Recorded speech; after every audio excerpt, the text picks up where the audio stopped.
Hi everyone, आज के इस वीडियो में हम वैभव ग्लोबल के स्टॉक के ऊपर एक इंपॉर्टेंट डिस्कशन करेंगे। सबसे पहले अगर हम कंपनी के पिछले एक साल का परफॉर्मेंस देखें तो 22% के नेगेटिव रिटर्न्स देखने को मिल रहे हैं। और यहाँ पे अगर हम कंपनी के ऑल टाइम हाई से कंपेयर करें जो कि अराउंड 1000 रुपीज़ का है, उस प्राइस से लेके करंट प्राइस तक ऑलमोस्ट 56% के आसपास हमें गिरावट देखने को मिली है। और यहाँ पे कई सारे रिटेल इन्वेस्टर्स हैं जो ये स्टॉक में हायर लेवल पे ट्रैप हो चुके हैं और उनका एक क्वेश्चन है आगे हमें स्टॉक में किस तरीके से डिसीजन लेना चाहिए। क्या हमें होल्ड करके चलना चाहिए, क्या हमें एवरेज डाउन करना चाहिए, या फिर हम बेच के एग्जिट कर लें। सो ये सारे सवालों का जवाब आपको इस वीडियो में मिल जाएगा। सो इस वीडियो को एंड तक ज़रूर देखना, बहुत ही इंपॉर्टेंट वीडियो है, बिल्कुल भी स्किप मत करना। वीडियो को स्टार्ट करने से पहले ज़रूर कहना चाहूँगा, अगर आप मनी टॉक्स इंडिया में नए हो तो चैनल को सब्सक्राइब ज़रूर करना और बेल आइकन प्रेस करना ताकि आने वाली और भी इन्फॉर्मेटिव वीडियोस का आपको नोटिफिकेशन मिलता रहे। और साथ ही साथ आपको कई बार आपके ब्रोकर की तरफ से ईमेल आया होगा रिटेंशन स्टेटमेंट को लेके या फिर फंड एंड सिक्योरिटी बैलेंस। इन दोनों टॉपिक को लेके बहुत ही डिटेल में अपलोड हो चुकी है वीडियो। इन वीडियोज़ को ज़रूर चेक कर लेना, आपको लिंक नीचे डिस्क्रिप्शन बॉक्स में मिल जाएगी। चलिए फटाफट से वीडियो को स्टार्ट करते हैं।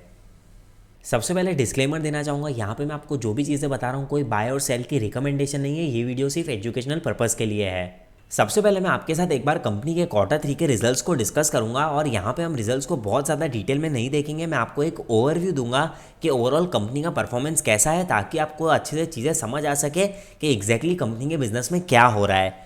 यहाँ पे अगर हम कंपनी के रेवेन्यू की बात करें तो ईयर ऑन ईयर बेसिस पे 3.5% की ग्रोथ है और 9 मंथ्स के परफॉर्मेंस में ऑलमोस्ट 10.3% की ग्रोथ है। यहाँ पे हम बोल सकते हैं कंपनी का जो रेवेन्यू है वो बहुत ज़्यादा इंक्रीज़ नहीं हुआ है। बट यहाँ पे हमें एक चीज़ समझनी होगी, जैसा कि हम जानते हैं कि वैभव ग्लोबल का जो बिज़नेस है वो ऑनलाइन सेगमेंट में देखने को मिल रहा है। और लास्ट ईयर जब कोविड आया था तो बहुत सारे बिजनेसेस पे इम्पैक्ट देखने को मिला था, बट वैभव ग्लोबल का बिजनेस बहुत ज़्यादा इम्पैक्ट नहीं हुआ था। और उसी के साथ साथ कंपनी ने लास्ट ईयर जब कोविड आया तो एसेंशियल आइटम्स जो हैं उनकी भी सेलिंग स्टार्ट करी थी, जिस रीज़न की वजह से पिछले साल कंपनी की जो सेल्स और प्रॉफिट है उसमें बहुत ज़बरदस्त हमें ग्रोथ देखने को मिली थी। या फिर हम ये भी बोल सकते हैं कि कुछ एक्स्ट्रा ऑर्डिनरी परफॉर्मेंस देखने को मिला था क्योंकि कोविड की वजह से कंपनी का बिजनेस और भी अच्छे से ग्रो हुआ था।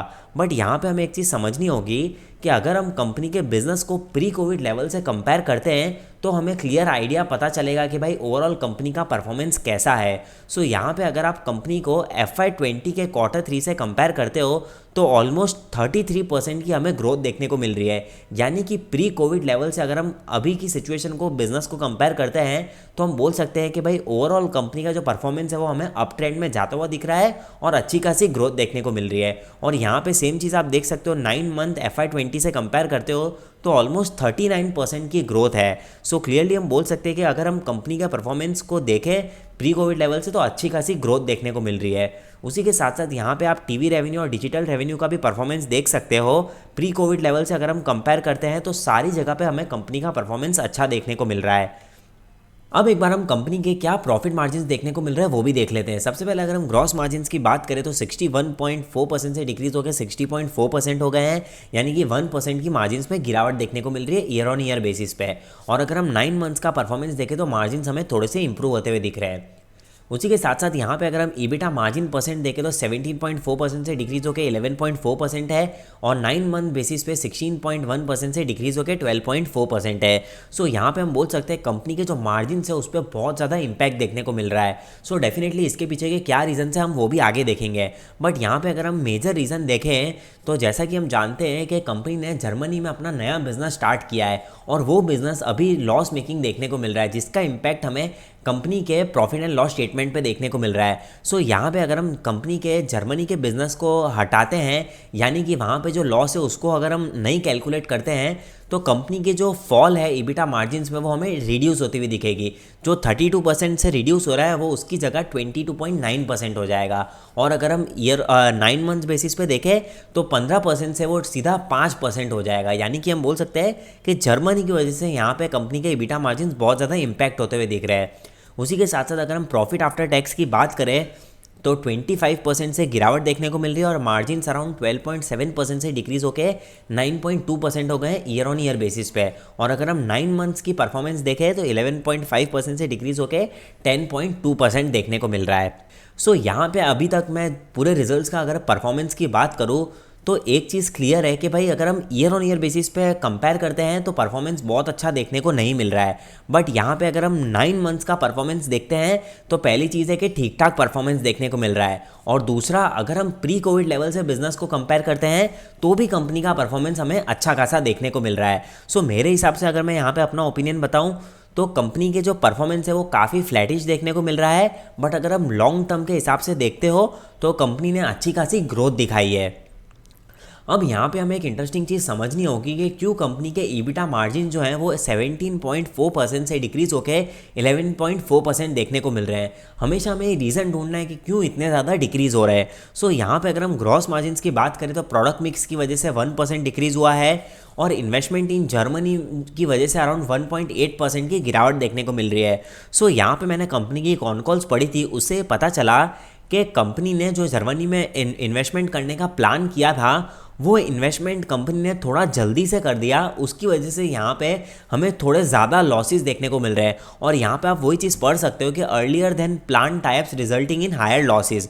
और उसी के साथ साथ कंपनी ने कुछ और भी गाइडेंस दिए है कि Q3 FY24 तक जर्मनी में जो इन्होंने इन्वेस्टमेंट किया है वहाँ पे वो ब्रेक इवन तक पहुँचेंगे, यानी कि नो प्रॉफिट नो लॉस। सो ये गाइडेंस पहले 3 ईयर्स की थी जो कि डिक्रीज होकर 2 ईयर्स की हमें देखने को मिल रही है। अब ये कैसे होता है वो तो आने वाले टाइम में हमें चीज़ें पता चलेगी। उसी के साथ साथ जो सी फ्राइट है उसकी भी बहुत ज़्यादा कॉस्ट इंक्रीज हुई, जिसकी वजह से शॉर्ट टर्म पे हमें इम्पैक्ट देखने को मिल रहा है। और साथ ही साथ कंपनी ने डिजिटल और ब्रॉडकास्टिंग में अपना और भी ज़्यादा इन्वेस्टमेंट किया ताकि वो अपने बिजनेस को स्केल कर सके। सो ये सारे रीजंस की वजह से हमें कंपनी के बिजनेस में इम्पैक्ट देखने को मिला और ओवरऑल मार्जिन्स डिक्रीज होते हुए दिख रहे हैं। अब यहाँ पे एक चीज़ और हमें ध्यान रखना है कि कंपनी ने जो जर्मनी में इन्वेस्टमेंट किया है वो तो कंपनी का कैपिटल एक्सपेंडिचर है, और इसकी वजह से आने वाले टाइम में कंपनी का बिजनेस ग्रो होगा। सो इसके रिलेटेड अगर कोई शॉर्ट टर्म में इम्पैक्ट देखने को मिल रहा है तो वो बहुत ज़्यादा चिंता वाली बात नहीं है। बट यहाँ पे जो investment in digital and broadcasting किया है आने वाले टाइम में हमें वो ध्यान रखना है कि यहाँ पे कंपनी का एक्सपेंसेस कितने देखने को मिलते हैं। सो इसके रिलेटेड भी कॉन कॉल्स में कुछ चीज़ें मैनेजमेंट ने बोली थी। सो यहाँ पे इतने एक्सपेंसेस हमें आने वाले टाइम में डिजिटल और ब्रॉडकास्टिंग में देखने को मिल सकता है, क्योंकि कंपनी का जो टीवी सेगमेंट से रेवेन्यू आता है उस पर थोड़ा इम्पैक्ट देखने को मिल रहा है, और कंपनी की पूरी कोशिश है कि आने वाले टाइम में डिजिटल से ज़्यादा कस्टमर एक्वायर कर सके। सो हम फ्यूचर में बोल सकते हैं ये एक्सपेंसेस हमें देखने को मिल सकते हैं। बट फिलहाल के लिए कंपनी ने ये कहा है कि आने वाले टाइम में एक बार के लिए कंपनी ने जो डिजिटल और ब्रॉडकास्टिंग एक्सपेंसेस है वो ऑलमोस्ट अभी पूरी तरीके से कर दिए हैं और फिलहाल के लिए हमें देखने को नहीं मिलेंगे। सो यहाँ पे हम बोल सकते हैं कि कंपनी के बिजनेस स्केल करने के लिए कंपनी ने ये 2 एक्सपेंसेस किए हैं जिसका इंपैक्ट हमें फ्यूचर में देखने को मिलेगा, और शॉर्ट टर्म में उसका इंपैक्ट हमें कंपनी के प्रॉफिट एंड लॉस स्टेटमेंट में देखने को मिल रहा है। सो ओवरऑल मुझे आपको ये समझाना है कि कंपनी के बिजनेस मॉडल में कोई भी गड़बड़ देखने को नहीं मिल रही है।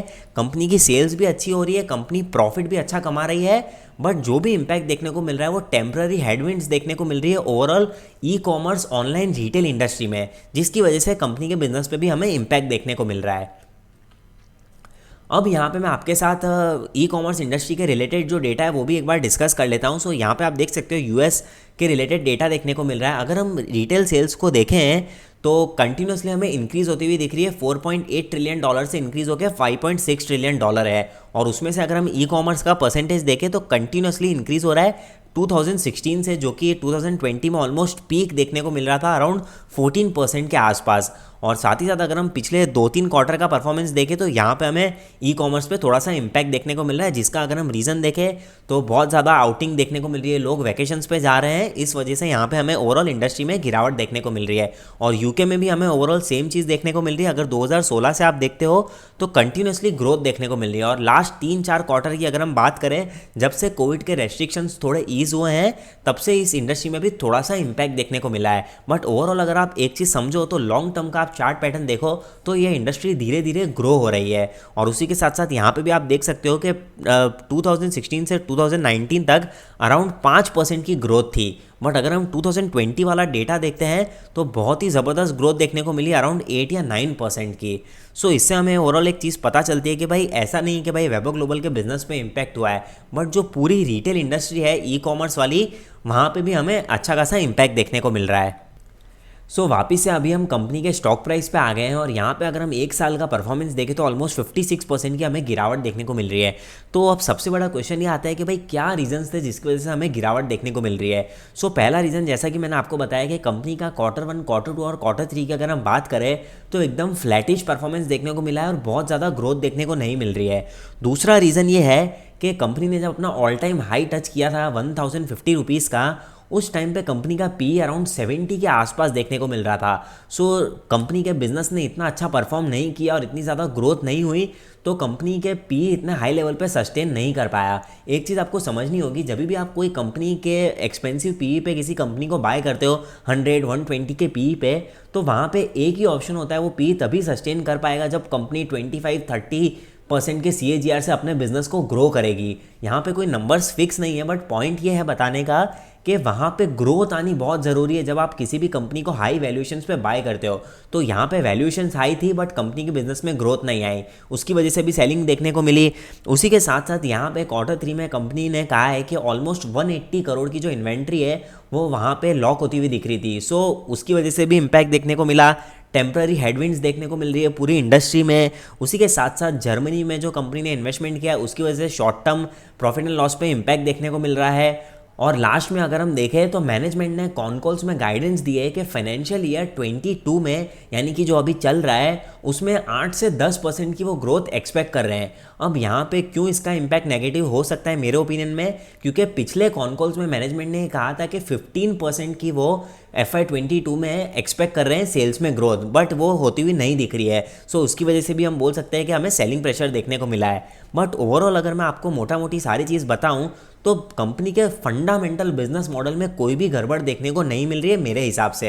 यहाँ पे जो भी चीज़ें देखने को मिल रही है वो मैंने आपको क्लियर कर दिया है और उसकी वजह से यहाँ पे हमें वैभव ग्लोबल के बिजनेस स्टॉक परफॉर्मेंस पे हमें इम्पैक्ट देखने को मिल रहा है।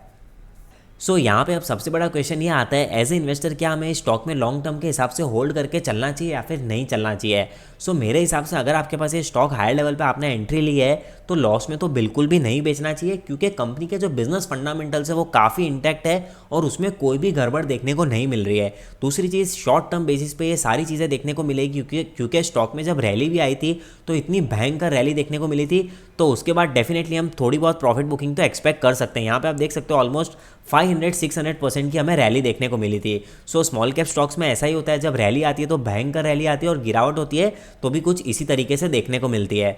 सो ये सारी चीज़ें मार्केट में चलती रहती है। अगर आपको ऐसा लगता है कि भाई चलो कंपनी का बिजनेस ही खराब है, आपको नहीं समझ आता है, तो आप डेफिनेटली लॉस में बुक करके एग्जिट कर सकते हो।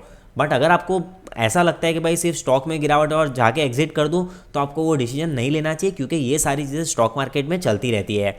उसी के साथ साथ यहाँ पे क्या आपको एवरेज डाउन करना चाहिए या फिर नहीं करना चाहिए।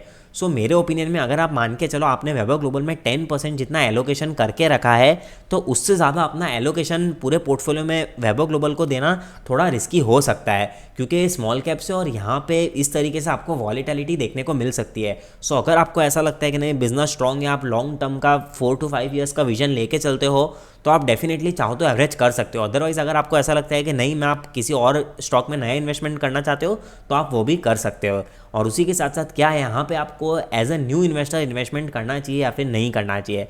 सो सबसे पहली चीज़, अगर आपको कंपनी का बिजनेस समझ आता है, आपने कंपनी की एनुअल रिपोर्ट्स, आपने कंपनी का बिजनेस मॉडल, ये सारी चीज़ें समझी है, उसके बाद अगर आपको ऐसा लगता है कि नहीं आपको इस कंपनी में इन्वेस्टमेंट करना है, तो ये काफ़ी राइट टाइम है इस कंपनी में इन्वेस्टमेंट स्टार्ट करने के लिए, क्योंकि काफ़ी अच्छा करेक्शन देखने को मिला है और कंपनी की वैल्यूएशन से वो भी बहुत ज़्यादा एक्सपेंसिव देखने को नहीं मिल रही है। बट ऐसा बिल्कुल भी नहीं करना है कि भाई चलो वैल्यूएशंस बहुत ज़्यादा नहीं है और स्टॉक 1000 से 450 पे आ गया है तो कल जाके पूरा का पूरा एक साथ लमसम इन्वेस्टमेंट कर दिया।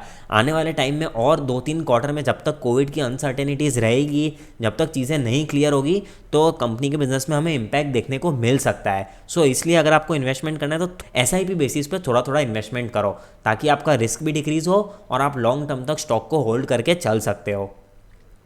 सो लास्ट में एक ही चीज़ कहना चाहूँगा कि जितना हो सके कंपनी की कॉन कॉल्स पढ़ो, इन्वेस्टर प्रेजेंटेशन पढ़ो, ताकि आपको चीज़ें पता चल सके और ऐसी गिरावट हो तो आप उस अपॉर्चुनिटी का फ़ायदा उठा सको, बजाय कि पैनिक में आके सेल करो। सो जितना हो सके लॉन्ग टर्म का विजन लेके चलो। यहाँ पे अगर आप 5 साल का भी चार्ट पैटर्न देखते हो तो बिफोर कोविड ये कंपनी ने ऑलमोस्ट 175% के रिटर्न्स दिए थे। तो ऐसा नहीं है कि भाई कंपनी ख़राब है, कंपनी काफ़ी अच्छी है, बट आपको टाइम होराइजन आपका देना पड़ेगा। यहाँ पे आप देख सकते हो 2017 से अगर हम देखें तो कंटिन्यूसली हमें चार्ट अप ट्रेंड में देखने को मिल रहा है। और यहाँ पे अगर हम मैक्सिमम चार्ट पैटर्न की बात करें तो यहाँ पे आप वॉलेटिलिटी देख सकते हो।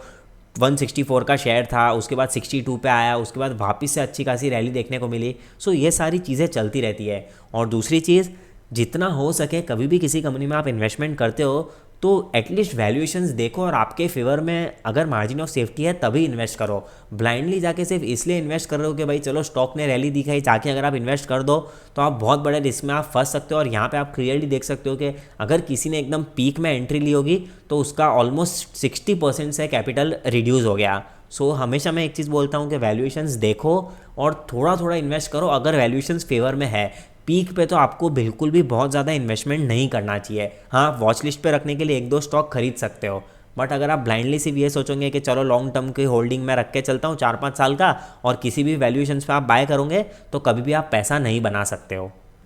सो उम्मीद करता हूँ आपको ये वीडियो की इन्फॉर्मेशन पसंद आई होगी। और अगर आपको वैभव ग्लोबल पे और भी कोई डाउट है तो आप डेफिनेटली कमेंट सेक्शन में बता सकते हो। और उसी के साथ साथ कमेंट सेक्शन में ये भी ज़रूर बताना कि आने वाले टाइम में और क्या मेजर रिस्क देखने को मिल सकते हैं वैभव ग्लोबल के बिजनेस में, ताकि हम सब एक दूसरे से सीख सकें। सो चैनल को सब्सक्राइब करना मत भूलना, अपने दोस्तों के साथ भी इस वीडियो को शेयर करना ताकि उन्हें भी ऐसी इन्फॉर्मेटिव वीडियोज़ मिलती रहे। सो तब तक के लिए थैंक यू सो मच, मिलते हैं नेक्स्ट वीडियो में।